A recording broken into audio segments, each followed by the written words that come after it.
get active for 6, 8 seconds. Guys, this is what we had to get. This ain't the one we want. We got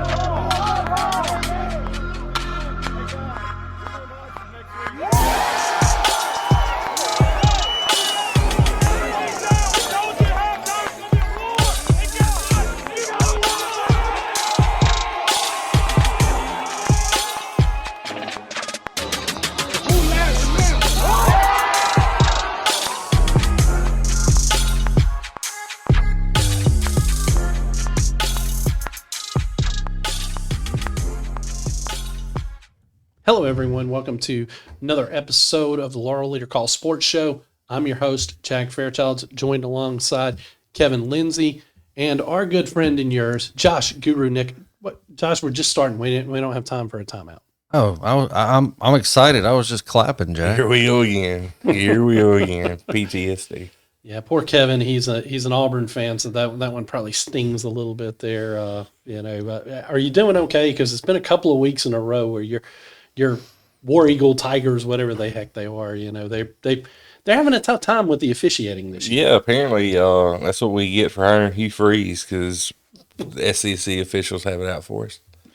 Well, again, we started off a little lighthearted, but we do want to send thoughts and prayers out to the families of the victims and any surviving victims over the weekend of the senseless acts of violence around our state. Again, tied to high school football in some ways. And of course, it's definitely one of those things where none of us ever want to see anything like this happen.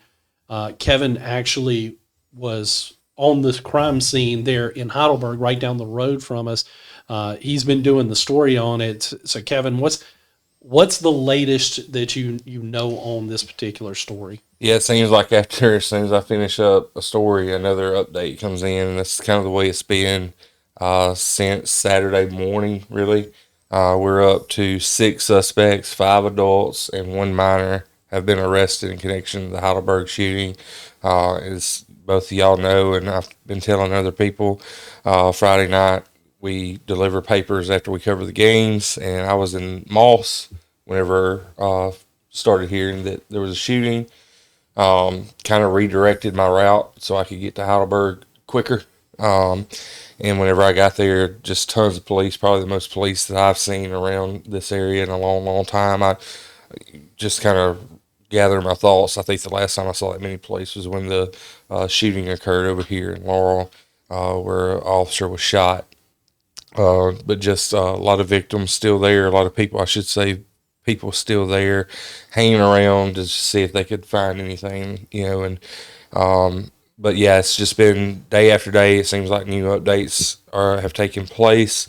A lot of ties to Bay Springs. Unfortunately, Jalen Gamage was arrested today. He was a former graduate of Bay Springs, was, I believe, playing in the 2024 season as a senior, tight end, really good player, and it's just unfortunate that he was charged with accessory after the fact, and really just, I don't think that this is far-fetched, kind of ruined his life. And at the time, I know he was fielding offers from colleges, and a couple more players that I think were on and off of the football team have been arrested.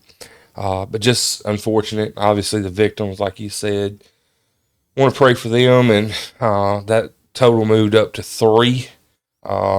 Victims who have been deceased because of injuries. So just That's horrible. 3 in the Heidelberg shooting. Yeah, 3 in the Heidelberg shooting.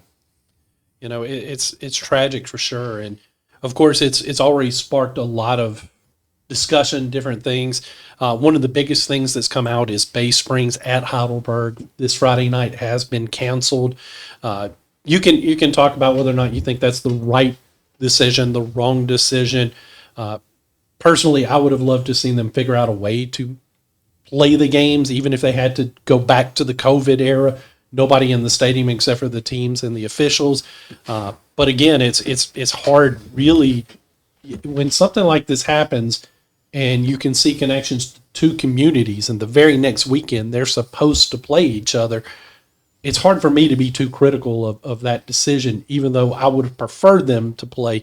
Guru, what's your take, on everything that we've seen? And we're going to get into a response from the Mississippi High School Activities Association in a minute. So save that for now. But what's just your overall thoughts of this cancellation and the tragedies around the state in general? Well, again, just want to reiterate our condolences and thoughts and prayers to the family of the victims in Heidelberg. Also, the 6 that were murdered in Leland, and then the other victim from, I believe, was it Jackson State or Alcorn?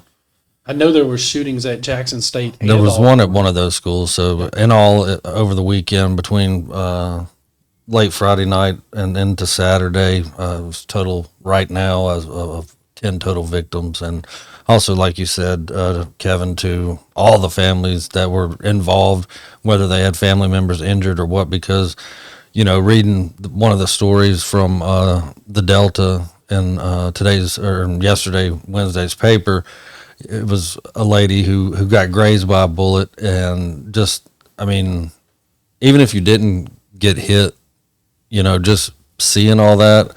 And she talks about watching people that did get hit directly just crumbling to the ground like something you would see in a movie. And for all of these people, whether they were just there, whether they got shot, whether they had a family member as one of the victims, this is something that's everybody involved in all these shootings is going to take with them and remember for a long time. Going to the cancellation of the game, I think there were multiple options. Like you said, I think a COVID-esque atmosphere, nobody in, but players, coaches, administrators, and officials. High security presence outside of the stadium. I spoke to Jones College athletics director earlier this week and asked if he had been contacted by either of the schools about potentially just bringing the game to Jones. And he had not. And, we talked off air about, that as opposed to some of our high schools at Jones, you have a perimeter around the entire stadium. And maybe you move it up from Friday to Thursday night, or move it to Saturday and make it where it's the only game. Make it a day game on Saturday. Yeah. We all know that, especially shootings that happen similar to this are typically things that happen at night.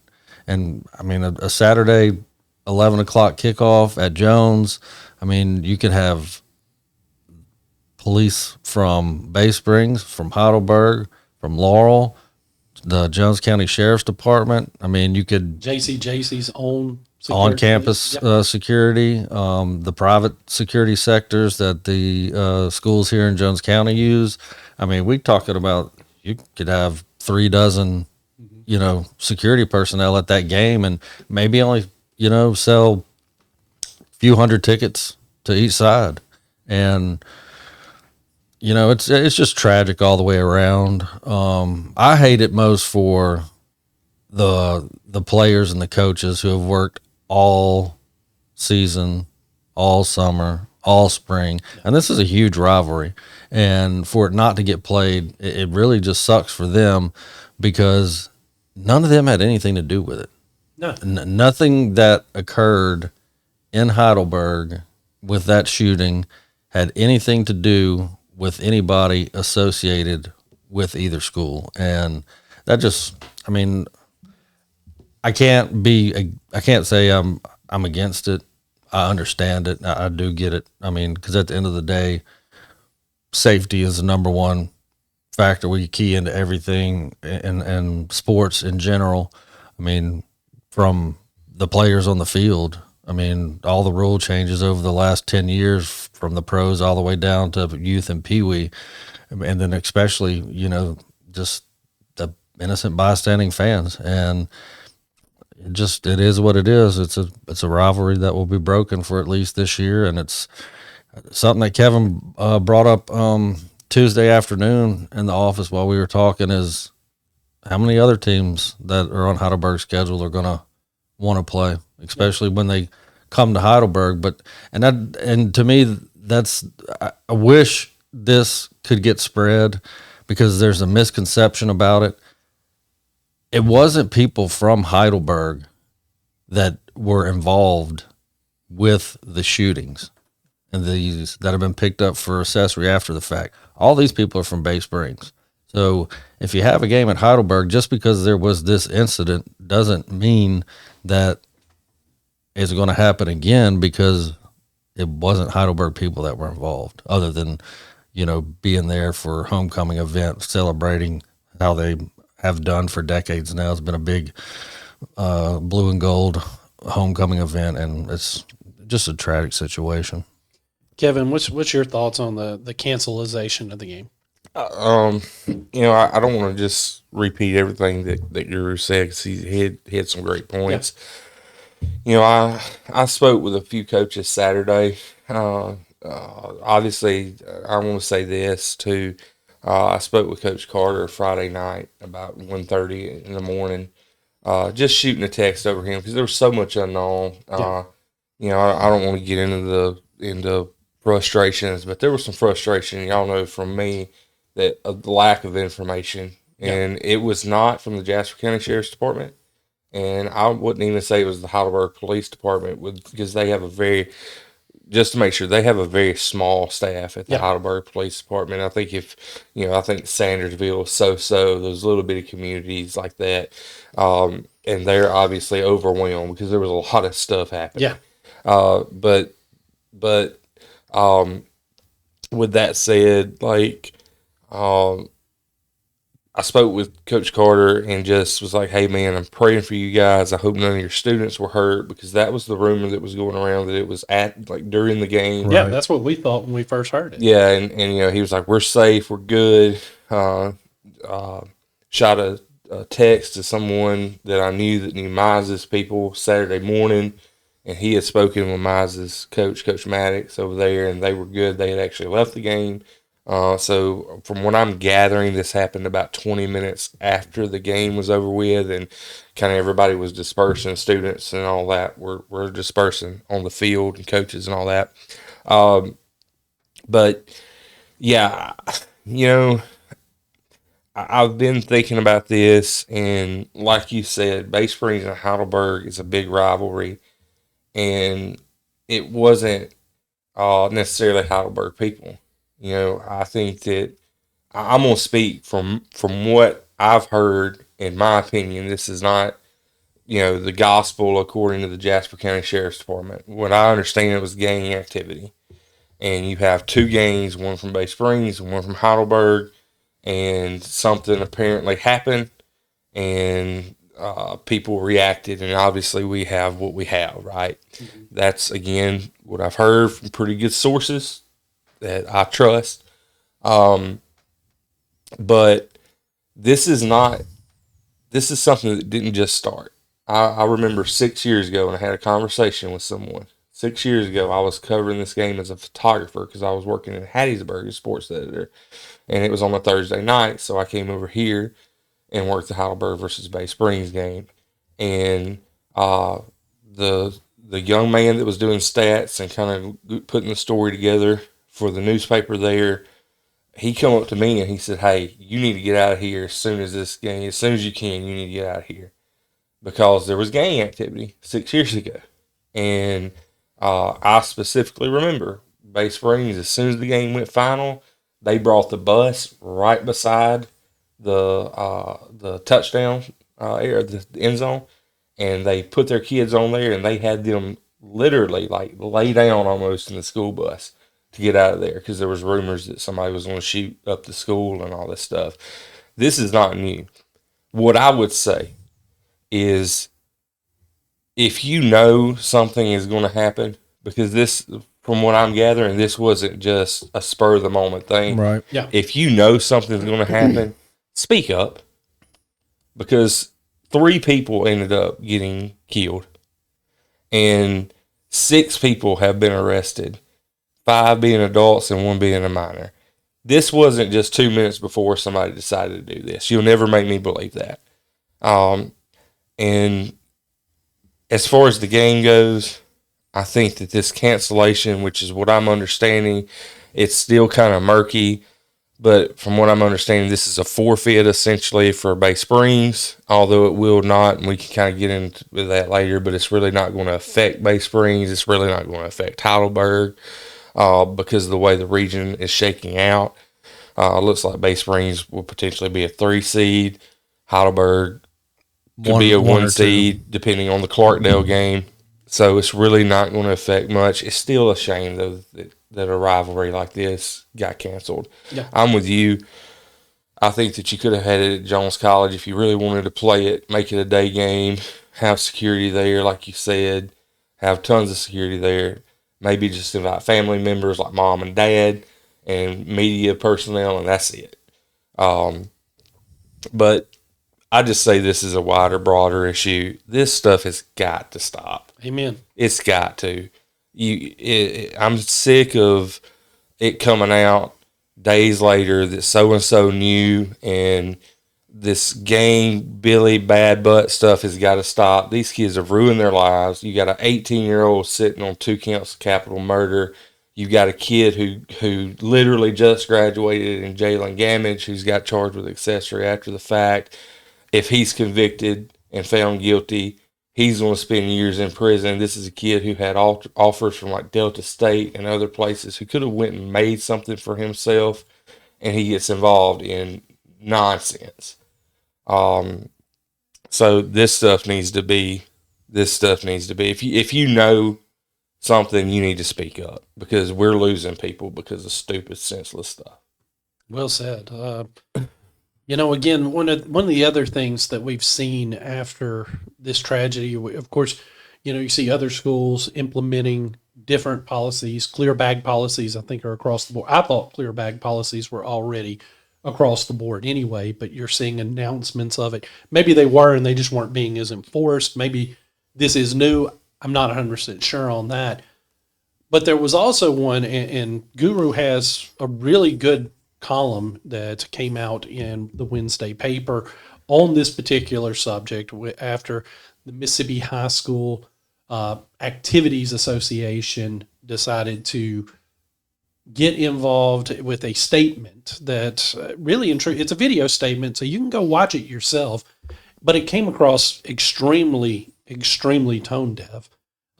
It definitely rubbed Guru the wrong way to where he changed what column was going to run in the Wednesday paper, because after seeing that, I think Guru was just spitting fire how angry he was at it.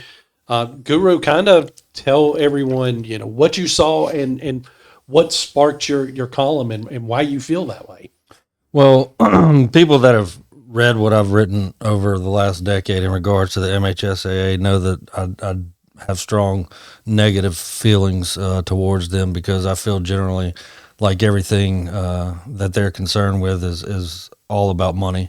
I'll stick by that until someone can show me the books and prove otherwise, and I know there's nobody that can do that, and I'll elaborate more on that in a minute. But Executive Director of the MHSAA, Ricky Neves, released a video that was about 4 minutes and 28 seconds long. You can go to the MISSHSAA.com website, and it's on their YouTube channel as well, with a whopping 84 followers. And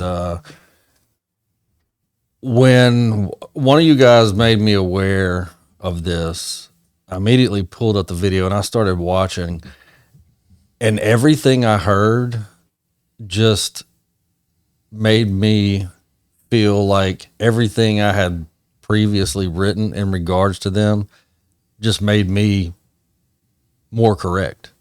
I mean, there was really not a lot of sympathy for the tragedies that occurred. And there was, it's basically a video of ignorance, because the man wants tailgating to stop at the high schools involved in the MHSAA. And that is completely asinine. Here in Jones County, especially with our 3 Jones County schools, we do all of our tailgating on the football field itself. Most of them are in one of the end zones. I know at South and at West Jones, both of theirs, well, at Northeast, all 3 of them are near the scoreboard side of the field, and they set up tents. And I mean, these people pay for these spots. And, you know, I understand, like at Laurel, they have a spot. Now, it's on school district property, but it is not inside the stadium. It's across the street from the stadium and the school itself. In a situation like that, I can understand where you shut stuff like that down, because that's hard to control. Because now, in order to do that, when you're inside the stadium, we already have security in there.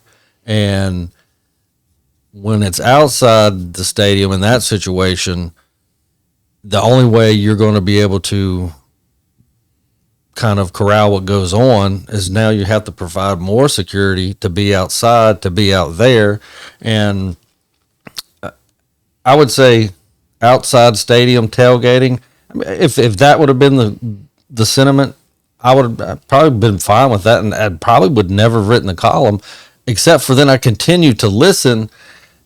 And this, I don't know if I can use a word that I want to, so I'm just going to refrain from anything other than just saying just the idiotic statement that came next, that we need to provide more security in the student sections at these football games because of derogatory comments that students make towards the opponents and the officials. Give me a freaking break. We had people killed outside of the stadium in Heidelberg. It had nothing to do with the students. What does that even have to do with what you're supposed to be on there talking about? And then it all goes back to your one little comment where you said that because of what your lawyers have told you, that's why you feel like these things need to be put in place. No, Mr. Neves, what that tells me is that you're more concerned about somebody suing the MHSAA for something that happens. Well, maybe they will, but it shouldn't prevent schools in Jones County, Smith County, Jasper County, Clark County, whatever county, from tailgating inside their own stadium. And just on Tuesday, Smith County schools announced no tailgating at their games. These people pay hundreds of dollars. $1,800 for a year At Taylorsville. To tailgate at Mize. At Mize. Yeah. And now you're telling them, oh, well, Thanks for the money. thanks for the money. The MHSAA suggested, it's not mandated because it can't, but since the MHSAA suggested it, we're going to shut it down for the rest of the year. Well, I agree with what Kevin said after he told us about that. I would want my money back. Amen. Not part of it. I want it all back, because if I can't participate in what I paid for the whole season, then you should refund my money. And I hope that's what these people at the 3 schools in Smith County go after. And I know it's going to cause a ruckus, because I have spent time as vice president and president of one of our local high schools booster clubs for football. We started with 25 tailgate tents, and it's still going out there strong today. And thankfully, the Free State remains the Free State. 'Cause guess what, Neves? We're still going to tailgate inside the Jones County School District football stadiums. You know, it also reminds me too, you know, when you have type of overreaction responses to a tragedy, you know, you're allowing evil to win in those instances, because basically you're saying, well, because there are evil forces out there, and let's call that what it is. These shootings were evil, regardless of their motivation. Evil was what ruled the motivation beyond anything else. And the fact that you want to try to take away from the folks who had nothing to do with it, the students, the boosters who pay for these tailgates inside the stadium, In which most of them are parents of the players. yeah, And that, I mean, you're taking that away from them. I mean, and it's the same old from that organization. We've seen it time and time again. They don't have the kids' best interest at heart. They will stand by overly regulated dogmatic rules, even when there's evidence pointing to the direction that maybe you shouldn't, even when it might potentially ruin a student athlete's potential career. We've seen them make the wrong decision time and time again. I think as an organization that really needs an overhaul, and they definitely need a new leader at the top because Nice is just not the guy, Kevin. Yeah, I've got a lot of thoughts on this. I didn't write a column, so this is my column space right here. Guru did an excellent job of that. I told y'all before we went on there, I had 3 questions whenever I watched that video, and I watched it again while Jack was listening to me watch it just a few minutes ago. And I don't have the direct quotes, but I did make notes. He said that school administrators have to be better. And yeah, okay. In some ways, I agree. Okay, I on that basis, right? I agree. If someone is inebriated, if you're dealing with a Heidelberg situation where you have a large homecoming, right? I do think that security and administrators and all of that should sweep through and make sure nothing is going on.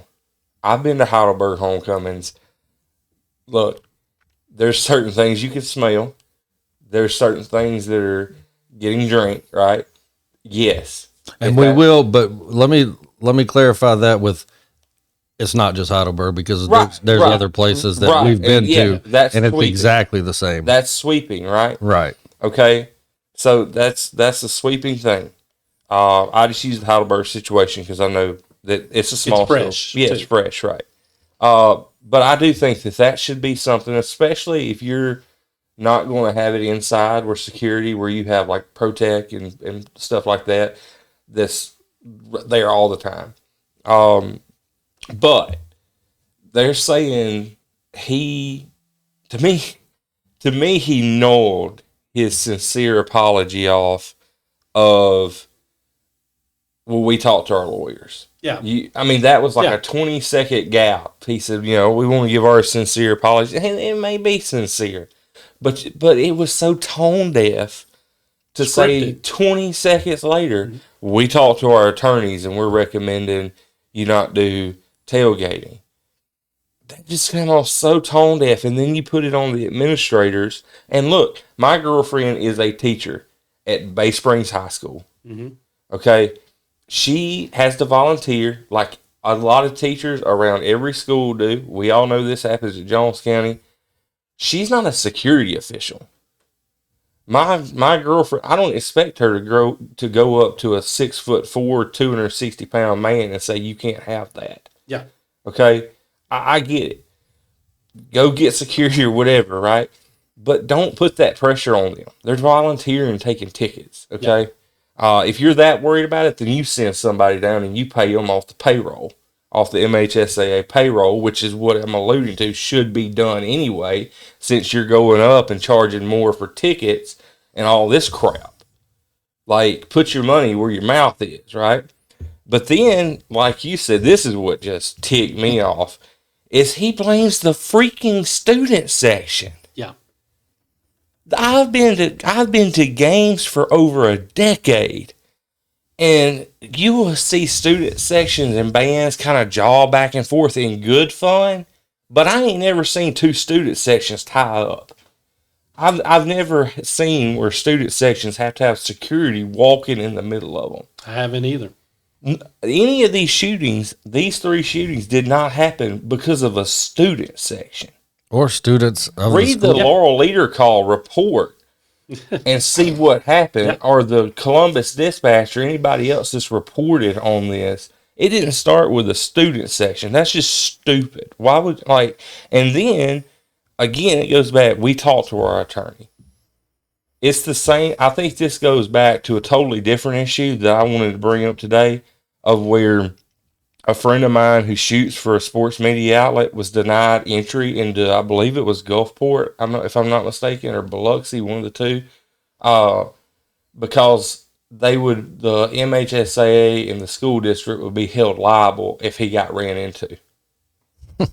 Wow. So you're trying to cut media outlets out of covering your team. But And are yet they they going cry to because send people down to cover those games? Of course not. No. Nope. Of course not. And then you turn around and you cry because the teams don't get enough media coverage. But you're just worried because you'll be held liable, MHSAA. And I want to play off something you said in regards to, put your money where your mouth is. There's a lot of people that don't understand. Mimo and people come and watch their grandson play football on Friday nights, and they don't have season tickets because sometimes they can't make it to every home game.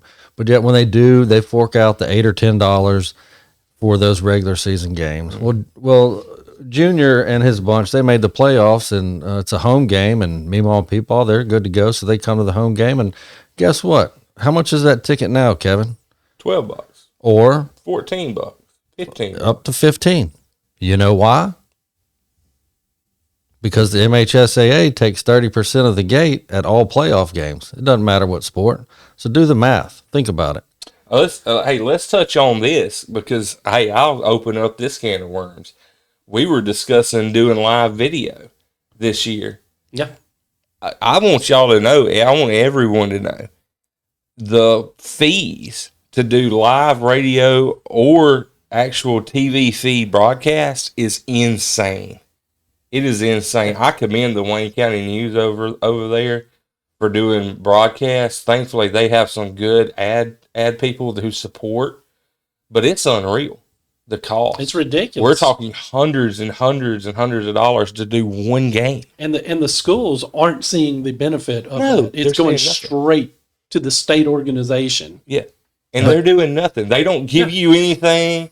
They're just saying if you're going to record this game, you're going to have to pay, you're going to have to chalk up hundreds of dollars because they have the NFHS network now that they partnered with. But that was going on prior to the NFHS network. And, going back to the money taken in from playoffs, if you take 5% of that 30%, and I mean, think about a playoff game. Just let's just go out on a limb and just a small ballpark figure. Let's say South Jones hosts a playoff game in the first round in November. Are you going to tell me there's going to be any less than 2,500 people there? No way. There's no way there's less. No way there's less. So if their ticket prices went up by $4 over 2,500 people, that's 10 grand, right? Mm-hmm. And MHSA is going to take their 30%. That's $3 grand. Well, if they would take 10% of that and put it back into security, that's 3 extra security personnel on top of the 10 or 12 that are already going to be there, provided by the Jones County School District, not the MHSAA. So if you're worried about safety amongst the fans, the players, the students, anyone involved at these games, why don't you quit lining your own pockets and help pay for extra security? Yeah. There's definitely frustration. Kevin, did you have anything more before we switch gears? Well, like I said, I agree with y'all. And the tailgating, I told y'all, the one thing that I did agree with Neves on was if, suggest taking the tailgating with a caveat, like you talked about, like outside tailgating that you really have trouble controlling. Okay. I get that. But sweeping this across the board whenever we have 3 schools in our county who have it inside and made it just, I go back to the Northeast and South game, that environment, there was tents on both sides filled up, and we didn't have a single problem because there was adequate security there constantly walking by, and it was controlled. And guess what? Unlike Ole Miss, you can grill there inside the thing. But no, I just think that it's so out of touch. I just feel like the MHSAA is out of touch. And I want to say one more thing too while I'm on it. They talk about the MHSAA and what they're doing. Well, guess what, buddy?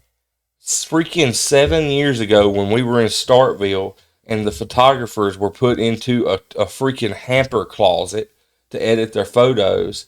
The MHSAA, who was supposed to have security there, let some random guy walk in and they stole a 400 millimeter and Canon 1DX Mark 1 camera that's worth about $6 or $7. He just went in, walked up, picked it up, and left. And whenever the photographer reached out to the MHSAA about it, they said, well, you're liable for it. Are you kidding me? Like, are you freaking kidding me?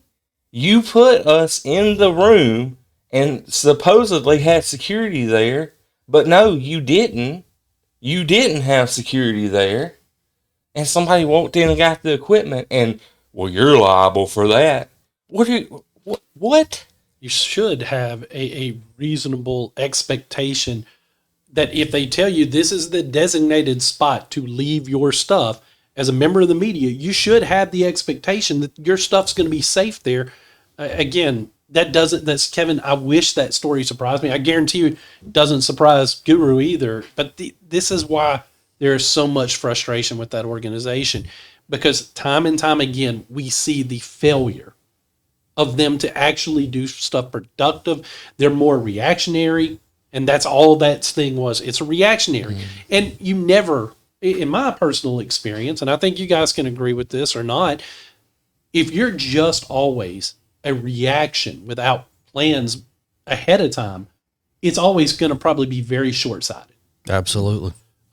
Again, we could talk about this all day. We could talk about our frustrations with that organization. We could talk about the tragedies all day, but that's not why everybody tunes in. They want to see us talk about our local teams, recap the games from last week, get into some previews, and then I think they enjoy our picks every week too. So let's switch gears away from the frustration. Let's try to get back into having a little bit of fun with this show.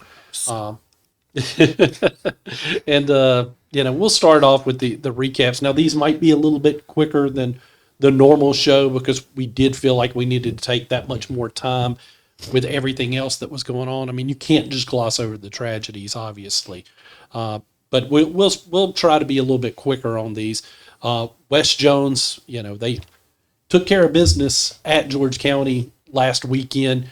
They bounced back from laying an egg against Petal. Really, really good game for them to be able to bounce back like that. Guru, I'll start with you. What's your takeaways on this victory? Yeah, absolutely a big bounce back, Jack. They rolled up almost 600 yards of offense. It was in their control from start to finish, and I mean that's really all you need to say about it. Kevin, anything you want to add? Yeah, I called it. Caleb Holmes, big game from him, 256 yards, 4 touchdowns. It was him versus Tootie for Player of the Week. I wouldn't have been mad. I mean, after you see Tootie's stats, 15 of 20, 304 yards, 3 touchdowns. Freaking Watson, man, 185 yards, 2 touchdowns. It could have very well been the first triple Player of the Week for Yeah, Jones it very County. well could have, but great game from them. Probably a little worried about the defense, I'm sure, giving up 21, but when you put up 56, you got to worry about it. Next we've got Northeast Jones at Van Cleve. Unfortunately, Northeast Jones saw their 3-game winning streak snapped there on the road. Guys, it's a tough, especially when you're dealing with high school age kids. That's a long travel that can be tough at times. You're also going into it with a backup sophomore quarterback in that game. That's, again, I think Northeast Jones could definitely, beat I mean, you look at the final score, they definitely could beat that team. I don't think that there is a case of this was a one side. I think it was just one of those things. If this game had been played in the jungle, I think Northeast Jones probably wins that game. I think it's the trip probably took more out of them. And Van Cleve's just one of those tough, scrappy north-south teams that I think kind of got the head of them. I'm going to start with you this time, Kevin, on your thoughts from this game. Man, just elite defense. They held Van Cleve to 115 yards. The problem was they could only put up 105 yards. I hate to say it, but there was no passing stats recorded because apparently Northeast Jones did not attempt to pass, or at least did not complete one, and that's a problem. You can have guys like AJ Pugh and Magruder and all those guys out there, but if teams know what you're doing, I mean, it's stack the box, and there's only so much you can do. So they got to find some offense. Kind of reminds me of Auburn, elite defense and almost no identity to a degree on offense. I understand that Northeast Jones, they are a run first team, obviously, but you got to have at least a little threat of a pass game. Yeah. I feel like, but man, elite defense. Guru. I think we'll just go with that. I think you give us the recap on Laurel. I'll do the recap of South Jones, and let's roll into this week's previews. Old Brook, again, Laurel had their opportunities in this game. I mean, they had ample opportunity. It's just they never could keep the offense clicking. I know Old Brook got a score off of a turnover that was the result of an injury, unfortunately, which so far we're getting good reports on the kid. What, Kevin? Abney. Yeah, Abney, who left, he was carted off the field. It was scary for a moment because they were treating it like a potential neck injury, but he was released the same night. So, and was actually listed day to day when we talked to Coach Ernest earlier this week. But that led to a score for Old Brook, and then it was a defensive struggle throughout the night. I mean, like I said, Laurel had opportunities. They couldn't put it together offensively. And we say it every week, and because, Laurel still hasn't won a game. We're rooting for these kids. We want to see them get over the hump and get that first victory of the year. But, man, it just every week it just seems like they're close, but they just can't get over the hump. Yep. You want to talk about defense? You had one. You had a defensive game, Guru. You should have been on the reservation because Summerall and South Jones, I'm going to tell you, Summerall came in 5-1, South was 6-0, and just a game of smash mouth football. And you got to give your hats off to the South Jones Bullet Club defense. They were lights out. They tossed up a goose egg, and Coach Harrington told me when we talked on Monday evening, he said, this is 2025. Whenever you can put up a goose egg on defense, he said, it doesn't matter if it's the pros all the way down to peewee football. He said, you're actually doing something because that's difficult to do. And Summerall's a team that's going to be dangerous in that region. They're going to create problems for Laurel, for North Pike, Natchez as the season begins to wind down. I wouldn't be surprised if they end up as the number 2 team. They're a good, solid team. They just could not get anything going against that Bullet Club defense. And South Jones had a pair of field goals by Carson Key that ended up being the difference in a 6-0 win. And when you can play defense of that caliber, that's what the old adage is. Defense wins championships. And South Jones, from week 1 to now, the Bullet Club is really showing up and showing out. I've got one question for you, Goo, before we go to previews. Do you think that Jackson being suspended for the game, do you think that hurt South Jones' offensive output, not having that dynamic playmaker out there last week? Do you think that was a hindrance, or do you just credit it all to what Summerall was able to do? No, I think that did play a part in the low scoring. I think if Anquan would have been able to be out on the field, there would have been some situations where they may have been able to punch one in the end zone, because Key's first field goal, if I'm not mistaken, was just a 20-yard chip shot. So that would have been an instance where they probably, and probability is what it is, but I think it could have made a difference, but at the end of the night, the Bullet Club was the difference. Absolutely. Well, let's get into the previews for the game, and these will be fairly quick. Guru, you did the preview on the South Jones at North Pike, and I think you also did, or did Kevin do the Terry at West Jones one?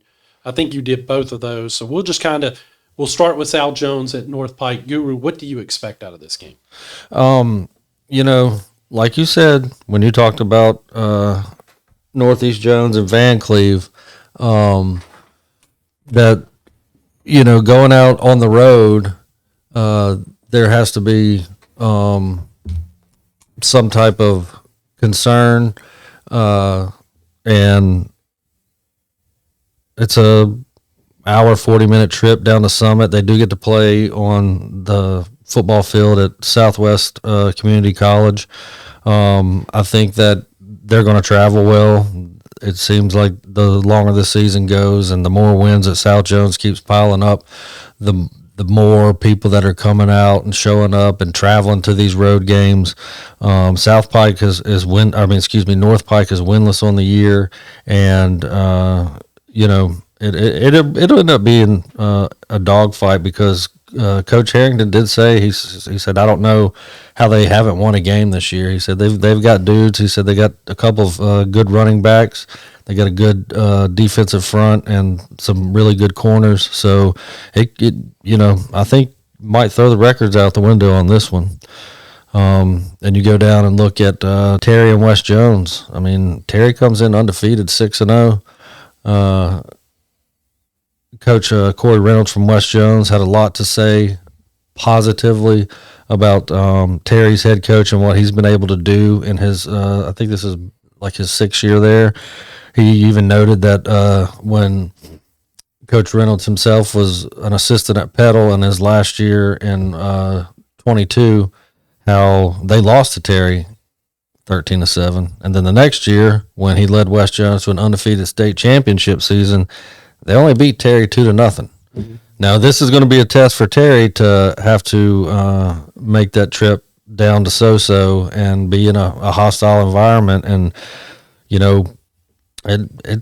it's got the makings of a really good game. And Coach Reynolds alluded to that. He said the biggest thing with Terry now, he said in years past, before their current head coach got there, that you look on the schedule and it's like, we're playing Terry this week. We show up for a half and then, we'll just roll.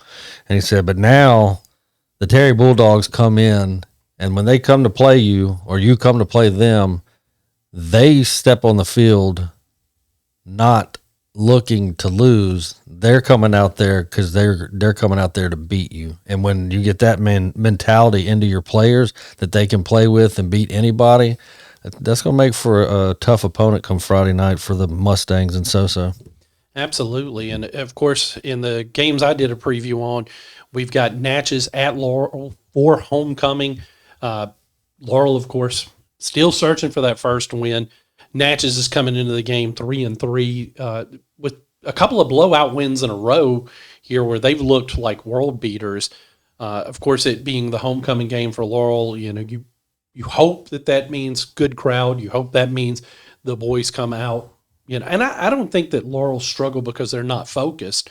I definitely don't think that's what's going on here. I just think there have been some very unlucky breaks go against them in these games.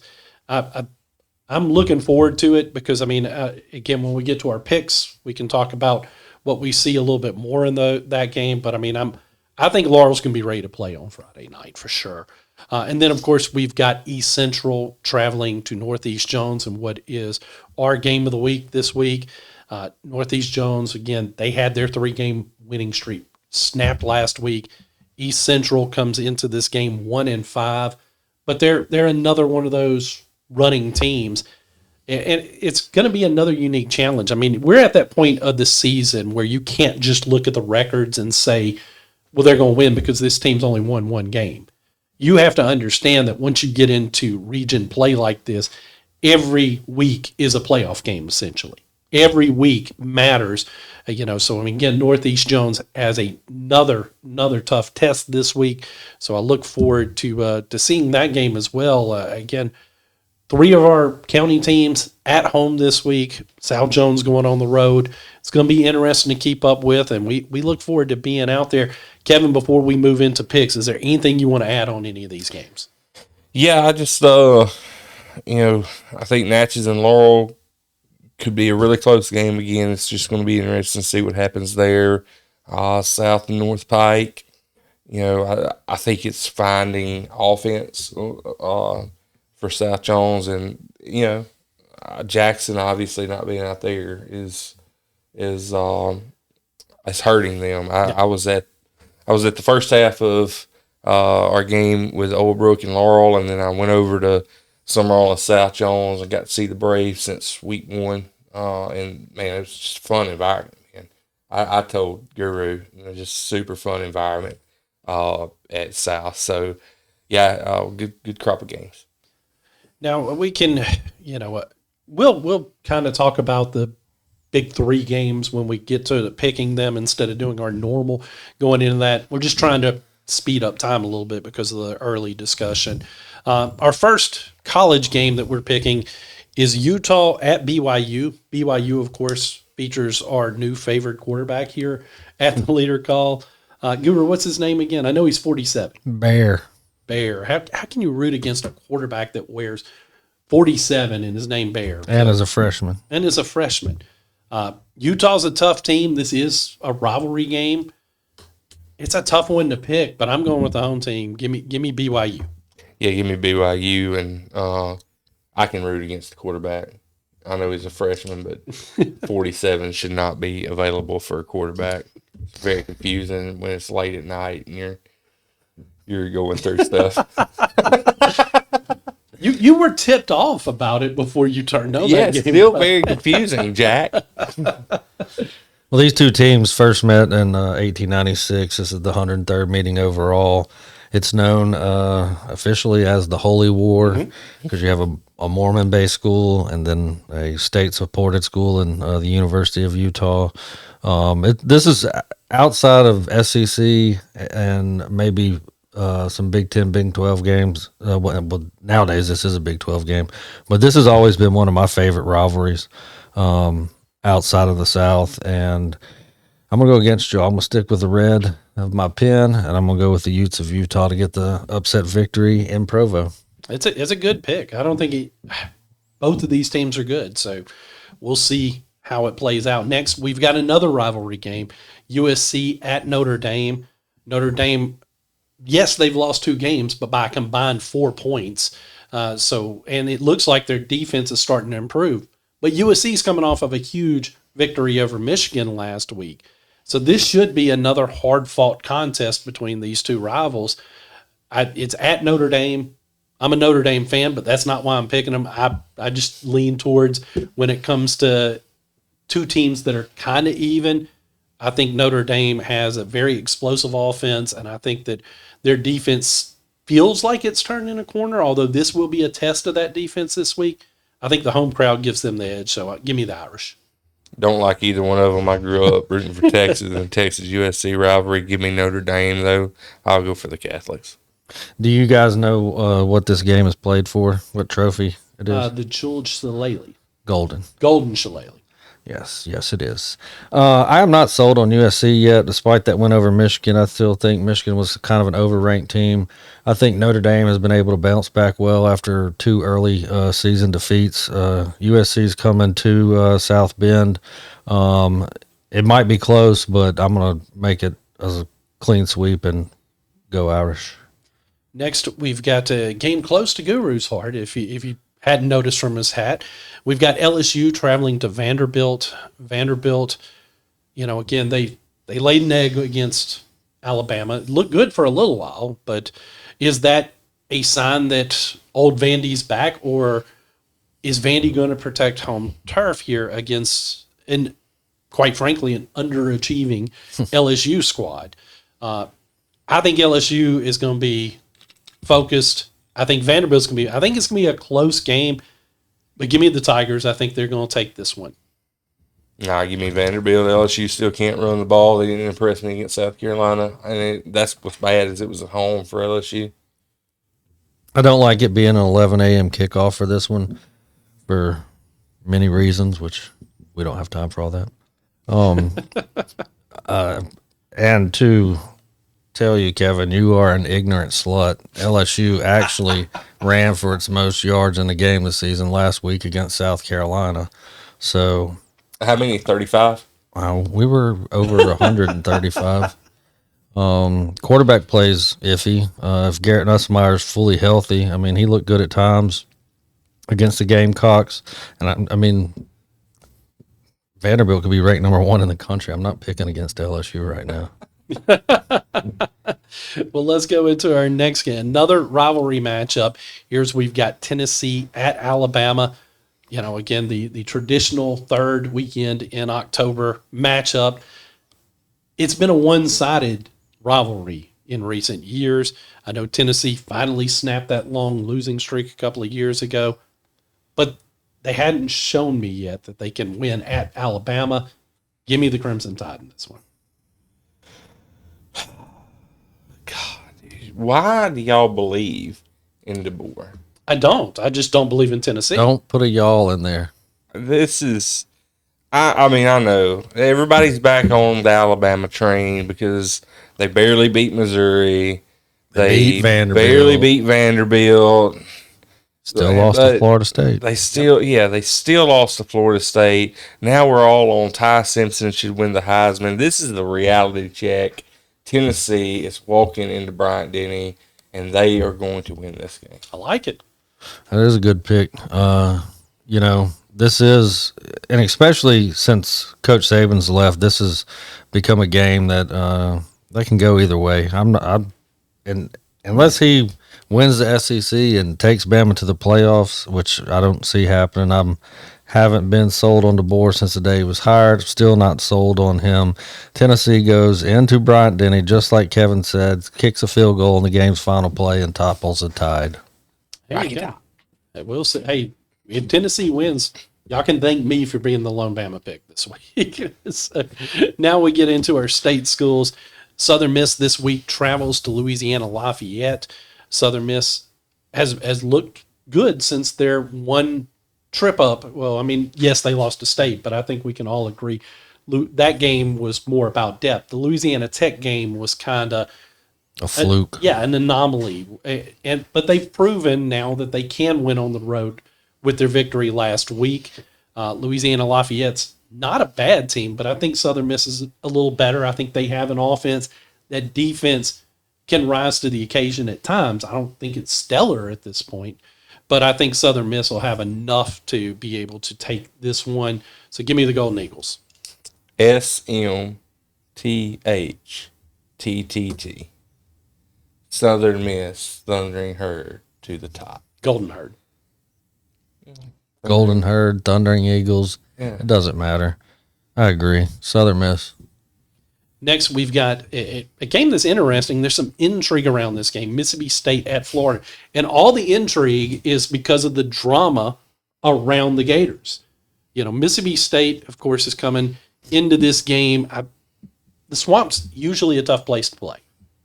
But I think Mississippi State's going to go in there, and they're going to take care of business. Look, I can pick State again, so they may ask me not to after this week, but I'm picking the Bulldogs to go into the Swamp. And because of all the distractions about are they or aren't they going to fire Billy Napier, no matter what happens in this game, I think that's going to take its toll. Give me the Bulldogs in this one. Yeah, too much surrounding Sunbelt Billy. The Bulldogs, even though they're pretty banged up, honestly, they're going to bring out some retro black interlocking Bulldog helmets or something. Apparently, that's got the fan base fired up. But either way, I don't think it matters. They could go in there wearing stupid, boring Notre Dame colors, and they'd still win. Mississippi State. Stupid, boring. All right. Kevin's been muted again, so go on. If he would have said that, and instead of saying Notre Dame, said Penn State, I could agree with that more. This is a game, I think, for both teams that can go a long way into propelling them into the final part of the rest of the season. I think this is a statement game, no pun intended, for the Bulldogs. If they're able to go on the road and pick up a win at Florida, I think that bodes very strongly for them making a bowl game. And on the flip side, I think if Florida falters at home, I don't know if we wake up Sunday morning and don't see that Billy Napier's been fired. And with all that said, Clanger.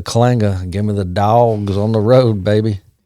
And of course, the last college game that we're picking is Ole Miss at Georgia. This is another tough game to kind of pick. I mean, in years past, Georgia you would have picked against almost anybody. This Georgia team just hasn't been that impressive. I know that Kevin is probably almost definitely not going to pick Georgia out of spite, I think, when we get to his pick. But I think that, again, this is another one of those games. I'm picking Georgia because Ole Miss just hasn't impressed me either, and they're the road team. If this game was in Oxford, I'd be picking the Rebels, but the fact that it's between the hedges, give me them Bulldogs.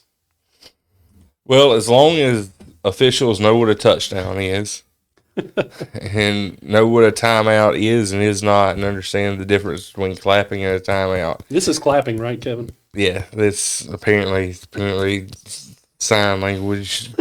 Anyway, no, I've got Ole Miss in this one. They're going to go in and they're going to beat Georgia. It's a statement game, I think, for Ole Miss's quarterback Chambliss. I was completely wrong about Simmons. That's my cold take of the year.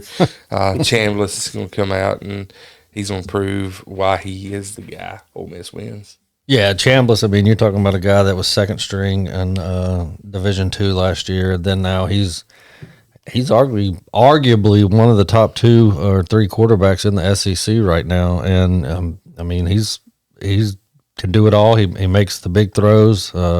He can beat you with his legs in certain situations if you give him the opportunity. However, Jack said, this Georgia team kind of been a Jekyll and Hyde, but it's still between the hedges. I would have to agree. If we were playing at the Vaught, I probably would lean to the Rebels, but the only reason I'm picking Georgia is because it's being played in Athens. I don't think it matters, honestly. Do they have fans there Saturday in Ole Miss?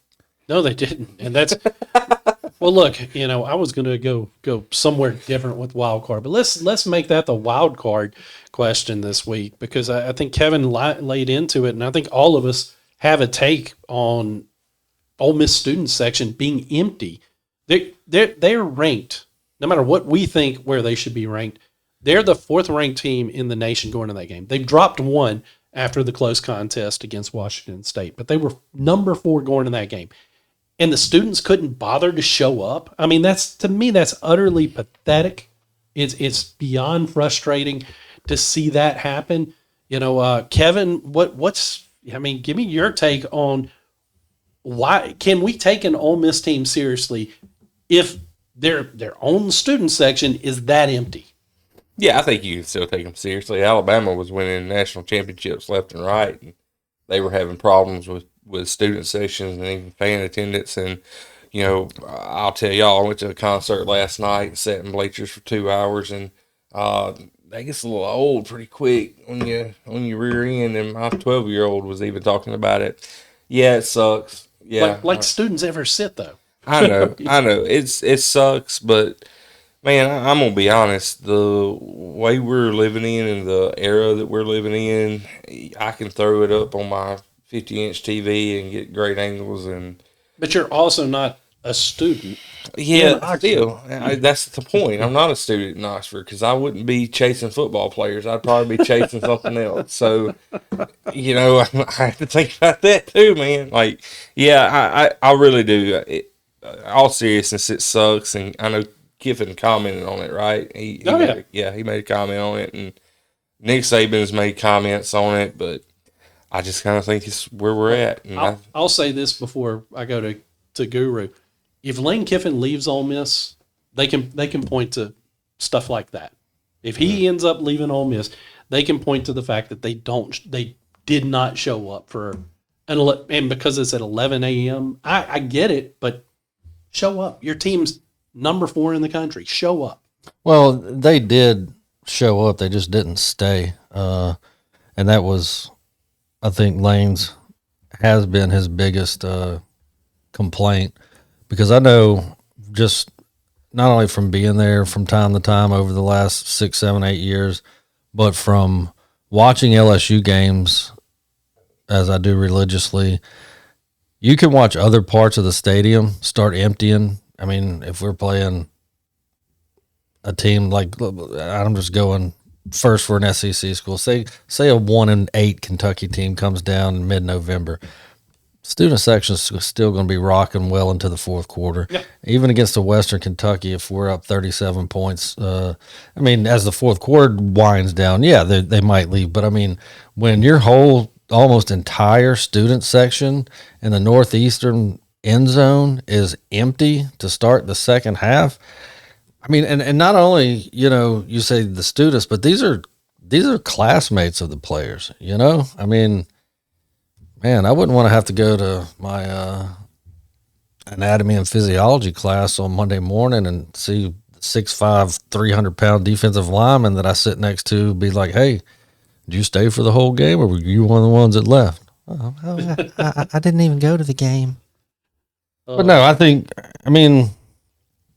agree. I mean, I didn't ever take the opportunity to attend college at a 4-year university, but I mean, I know that it wouldn't matter what school I went to. If they had a decent football program, let alone the number 4 team in the country, and that was my school where I'm going to be there for every home game. And like you said, Jack, I mean, for the most part, the students aren't sitting. I mean, when I was there for the LSU Ole Miss game, I don't even think I sat for half the game because we were on the caddy corner from the student section, down in the corner of the end zone. And I mean, people in our section were standing up, both LSU and Ole Miss fans, for a good 65-70% of the game. And I have to agree with Coach Kiffin. I mean, where are you going? Where's your support? It's an 11 o'clock kickoff. Yeah. We're going to be done by 2:15, 2:30. You can go to the square. You can go to the library. You can go wherever the hell you want to at that point, and you got the rest of the day to go party and drink. Come on, kids. Show up. Show Y'all out. are just boomers. Y'all are just boomers. I don't understand. Well, then quit expanding stadiums. Yeah. Quit adding on extra seats. Let's take away. Let's dwindle it down. How is the take that if you're a student at there, you should support your team? I mean, because you'll show up when they're playing in Alabama. When they're playing LSU, they were there the whole freaking game. I can tell you in person. Game, and they took off. So no, that's not a boomer take. That's boomers. He's muted again. Is that Guru? Do you want to just finish the show without? Anyway, we got to get into our high school picks, and this one. Oh, I got breaking news for real. What you got? So Mississippi Gridiron an hour ago released their high school top 25, and guess who is now in the top 25 in the state of Mississippi? Let me guess. It's a team there in Ellisville, maybe? Yeah, that Bullet Club defense and them South Jones Braves coming in at number 25, baby. Way to represent. There you go. That's exciting. Good luck to them, and we'll get to them here in a second with those picks. So I'm glad you got that while we were recording. The first game we're going to talk about is being played later tonight on Thursday. It is Hattiesburg at Forest Hill. Hattiesburg comes into this game 4-2. Forest Hill is 1-6. Haven't seen Hattiesburg once this year. I wasn't overly impressed with Hattiesburg, but I do think they're a good team. I don't know that they're a great team. Forest Hill seems to be struggling. Give me the Tigers to go on the road and get this one. Huge rivalry game here, but I'm picking the Hattiesburg Tigers. Hattiesburg. Very huge. Hattiesburg next. Next, we've got Mize at Clarkdale. Again, 2-5 is Mize's record. 6-1 Clarkdale. Give me Clarkdale in this game. Yeah, Clarkdale takes this one. Mize continues on their skid. Just unfortunate. They're top loaded in that region, so they're going through it right now. Schedule should get a little bit easier as they go down the stretch. Yeah, agreed. That district's going to come down to the last game of the season when Clarkdale and Heidelberg play. That's going to decide who wins it, and Clarkdale's not losing their Mize. Next, we've got Oak Grove at Meridian. Oak Grove comes into this game 4-3, and Meridian's 2-4.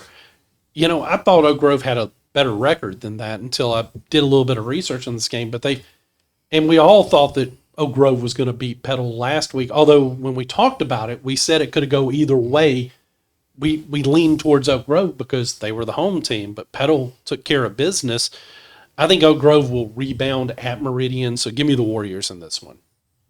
Yeah, give me Oak Grove in this one. Oak Grove's played a heck of a schedule this year, and that game against Petal was tight. So, yeah, give me Oak Grove. Yeah, that's a clean sweep. I think the Warriors go on the road, take care of business, and start getting things into shape for a final push to try to get at least no worse than the number 2 seed in their district. Next, we've got 5-2 Petal at 3-3 Brandon. Brandon was a lot of experts picked to make it to the state championship this year. They still could, but I think a 3-3 record is a shock to a lot of people to see that from Brandon. Petal, meanwhile, it seems to be finding their mojo. This is, like you talked about in some of these other games that we previewed, this could be a statement game for Petal, and I think they're going to make a statement. I think they're going into Brandon. Give me the Panthers. I think they take care of business. Same. Give me the Marcus Bulls led Petal Panthers. I think after the first couple of weeks of the season, if you told us that this game would be a 5-2 team against a 3-3 team, those records would be flipped from what we saw early against Petal. But Petal's hit its stride, and I think they're coming on right at the right time, and they're looking like a serious threat in the South to come out on top and play for a state championship. And I agree with Coach Bowles and the Panthers going to Brandon and getting the W. Next, we've got 5-2 West Marion at 5-2 PCS. PCS has been a surprise to a lot of folks, stepping up from private schools to public school play. You know, they've definitely answered the call here early in the season. They're hosting West Marion. I think West Marion is going to skate by on this one. I think it's going to be a really good game, but give me West Marion. Same. Give me West Marion in this one. They PCS has done a great job this year, but yeah, give me West Marion. Starting to get old. This is clean sweep again, West Marion. Wow, I mean, trust me, guys. If we're clean sweeping against you. You might feel good about it. But next we've got McGee at Raleigh. Both teams are 6-1 going into this game. It's a tough matchup to pick when you look at the records. And in those situations, I always lean towards the home team. So give me Raleigh in this one. Yeah, McGee's frauds. The frauds. Give me Raleigh in a rout. Wow, you're going to go with a rout?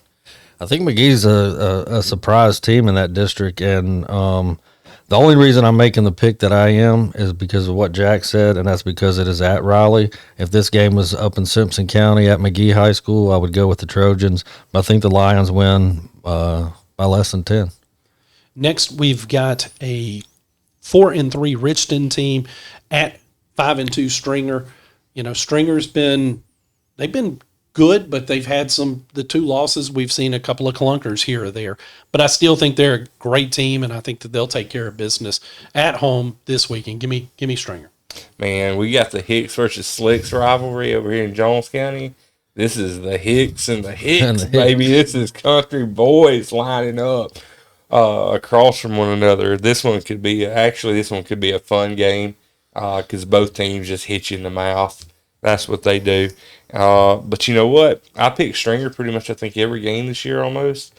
I'm going with Richton in this one. They're going to upset Stringer. I hope you heard that, Coach Brady. I hope he did too. This is another one, just like the McGee-Raleigh game. I got to go with the home team and the Red Devils to defend the Devil's Den and what is going to be pretty much a rock'em sock'em, probably 3-point, 2-point game. Go. Next, we've got Little man football. Little man football time. That was 8 men aside. 6-1 Newton Academy at 3-4 Silva Bay. I got to go with Newton Academy here. Newton Academy wins this one. They apparently have one of the best athletes in the nation. From what I've heard, I don't know if it's true or not. I really don't know much about Newton County Academy, but I have actually seen them play before. I'm gonna go with Newton Academy. Yeah, the Generals, they might be well on their way to a Little Man state championship this year. I think they come to Bay Springs and rout Silva Bay. Next, we've got Enterprise Clark at Taylorsville. Enterprise Clark is 2-5. Guru, is Taylorsville 2-4 or 3-4? Believe 3-4. Thought so. I just had trouble reading my handwriting there. Taylorsville started off ice cold. It seems like they found their mojo as of late. So give me the Tartars in this one. Yeah, give me the Tartars in this one. They're probably going to win in a rout over Enterprise. Clark. Yeah, Taylorsville started out the year a little rough. Lost 4 straight. Came back. They won their last 3 straight. Impressive 41-3 victory over Resurrection Christian last week. And I personally have seen Enterprise Clark. They might be able to move the ball at times. They're a very run-heavy team, but I think the Tartars will take care of it pretty handily by the time it's all said and done. Next, we've got 5-2 Columbia Academy traveling to 2-5 Wayne Academy. Man, I want to see Wayne Academy get back on track, but they're not there yet. So give me Columbia Academy. Yeah, Columbia Academy takes this one pretty simple. Sweep Columbia Academy. Now we got one more before we get into our county schools. We got another neighboring county school here. 0-6 Wayne County at 3-3. Van Cleve. Give me Van Cleve. I mean, that's Oh, man. I told y'all. I gave y'all bulletin board material. I went back last week, Wayne County. I went back last week and I put the bulletin board material in the show for you because I messed up and it didn't get recorded. And what do? You don't use it, Wayne County. You don't use it. So I'm calling you out again. Beat Van Cleve, and I'll come on here and I'll apologize and I'll say I was wrong. And for you bleeding hearts that are just saying I can't talk about negative about Wayne County, I'll apologize. But give me Van Cleve. I will note that Van Cleve started out the year 0-3, but they've won their last 3 in a row. Beat, like we spoke about earlier, they beat Northeast Jones 13-10 last week. I do have it wrong on the sheet here. This game is actually being played in Waynesboro, and I did not make a pick on my sheet prior to hearing y'all pick, but now that I've verified that it's being played at Wayne County, War Eagles get the first dub of the year. Oh, my.